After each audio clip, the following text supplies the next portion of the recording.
What's up, degenerates? Right, nice to get the winner today. I hope you all followed in. As I told you last night, if the winner, Kim Bailey's horse Trelawn, didn't rate higher than 124 by the end of this season, I would retire from tipping.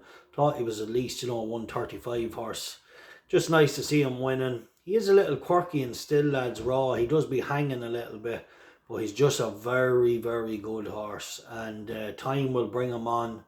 Definitely one for the future. One very snug. He was 4-1 last night, freely available, and a lot of 7-2 as well. So I hope you got that. Return 7-4. Nice to get the win. Also, the two horses I touched on to keep an eye on for the little fun reversed forecast was first and second. You had Immortal Flame and Everyday Champagne, two horses. Yeah, both first and second in that race. What else have we got? I don't think they'll scale to any great heights over fences, but they were progressive and ahead of the handicapper. We did have Fusain, Paddy Neville's, who was second at 17-2 in Doncaster. Actually ran really well. Just done everything right, and then just when he turned in, he just got in under, I think, was it the cross fence or turning in the first one in the home straight, but he was beaten by a very well handicapped horse. The way the winner won, there's just nothing you can do there. You're just meeting a horse who's absolutely thrown in.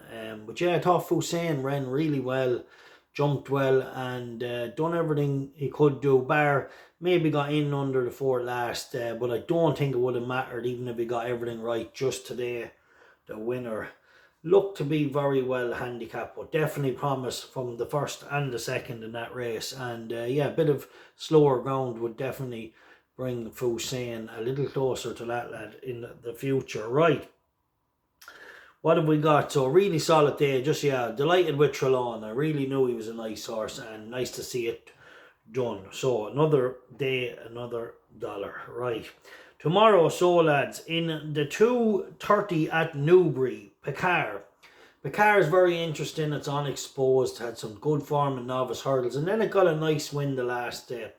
A mark of 127 is fair. I see to have another horse in this race, Babon. I hope Babon goes up front and goes a good gallop. This lad'll sit out the back.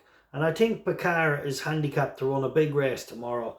A point win at 7-2 in Newbury, Skelton for Skelton. Like I said, he'll take his time, and I see to have another horse in here, and hopefully he'll make the run and go a decent pace. Then we're going to a very good horse, lads, but a very quirky horse.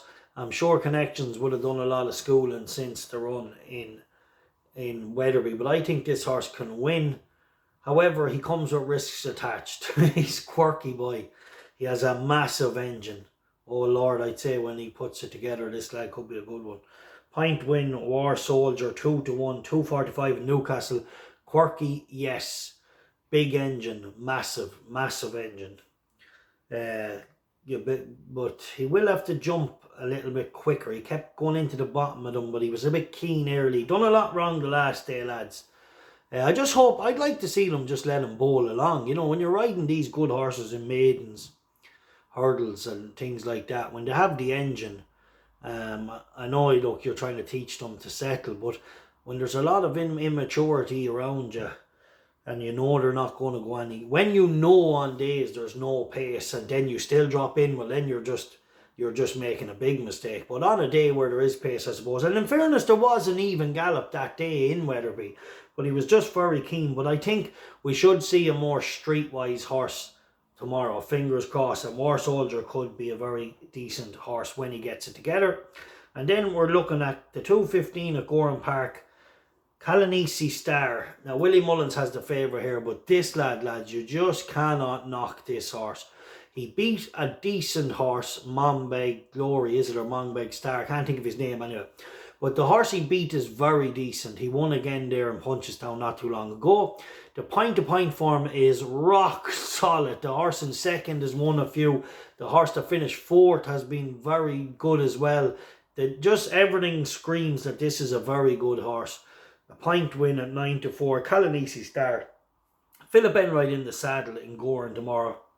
Yes, Willie Mullins has the favourite, but this lad's form is very exciting, and I'm sure Connections are looking forward to running him. Right, and then in the big race we have Fanion Destraval, massive outsider, get the best price you can, around 33 to 1. Fanion Destraval in the Hennessy, I'm going to go a pint each way.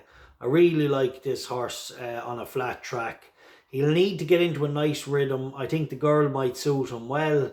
She might just let him do his thing. If he can just get over the first 5 fences in a smooth fashion, slot into a nice handy posse somewhere, he'll do alright. But if he misses out a couple of fences, you'll know your fate early. If this lad gets into a good rhythm, he'll run some race. But if he doesn't get into that rhythm, he'll struggle.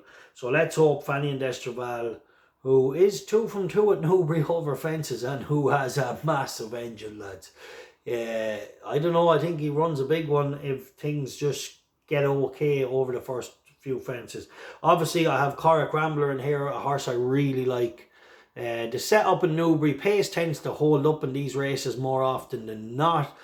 But Corrick Rambler is a very good horse. I have backed him at 50 to 1 for the Gold Cup. I'm not expecting him to win tomorrow, but I'm expecting him to run with plenty of credit. And if he does win tomorrow, he will shorten. But I'm not worried. If he goes and runs okay tomorrow, jumps on, he's just a very different horse at Cheltenham, Corrick Rambler. He's shown there twice. The track suits him well, the stiffness of the finish. So I just thought at 50 to 1 for the Gold Cup. It would be a fun little bet, as if he's a real stayer, stout stayer. Has he a lot to find with the top classy ones? Of course he has, but he runs Cheltenham really well. Let's see a good run from him tomorrow. I'd love to see him be banged there, and he will be siding through them late. But sometimes in Newbury, you'll get them, but you just won't get them all, you know. Another interesting runner is the pipe horse Sharico Rook 10-7, big galloping horse, but I don't know, thought he might want to come back and trip. Anyway, very interesting tomorrow. The very best of luck. Colbert Sports, Mad Merrigan, your #1 in the business. We crushing. If you want to get involved in the Patreon service, links all over Facebook and YouTube. Check it out. Bookie crushing service. We're killing the bookie there all month. Alright, enjoy and bet safe.